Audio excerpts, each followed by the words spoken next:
Ayus Hospital Lamphilpat ki sponsorship makhada Aruna Academy of Creative Arts Pauna Bazana Sinduna No Magyoba Awareness Campaign come Ayus Pulse Impulse Booster Distribution for COVID-19 Pandemic ngasi State Guest House na pangthokre. Kakching District ki Wangu Jila Parishad Member Morangthem Melodina State Finance Commission ki makhada Chairel Khongnang Lerekta Nongna Saba Youth Development and Sporting Organization YDSO ki sanglen ngasi miyam da khusinakre.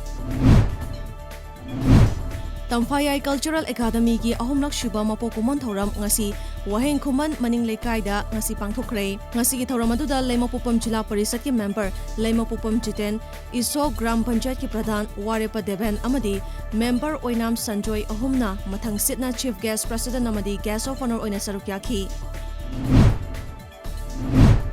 COVID-19 की vaccine dose लिसिंग यांखै मरी लाखरबा मतुंग अनिसुबा तांका की ओइना dose लिसिंग निफु निपान Imphal दा यौरख्रे ngasi Imphal International Airport ta vaccine adubu okladuna Manipur lenga ki additional chief secretary P Baifaina ngasi yaurakliba vaccine asi tharaga hausi fawbada state asida vaccine dose puna lakh amaga lising ani sure haiki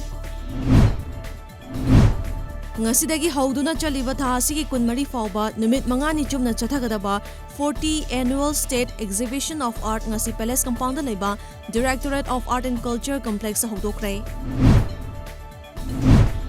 Human trafficking bu afaba makhal ki business amagum longnarakpa asi laibak thibani. Miyoi crore ani dasmik taret human trafficking tawbada chada marifudi nupi amade angang sing oiribani haina Social Welfare Minister Okram Henry na fongdokre. Lilong constituency ki nauna MLA oikraba Y ANTAS khana kendra sigi manung chana leiriba oinam amadi leifrakpam gi lambi thong amadi water supply scheme singi fibam hakthengna chatuna yengsinkhrai.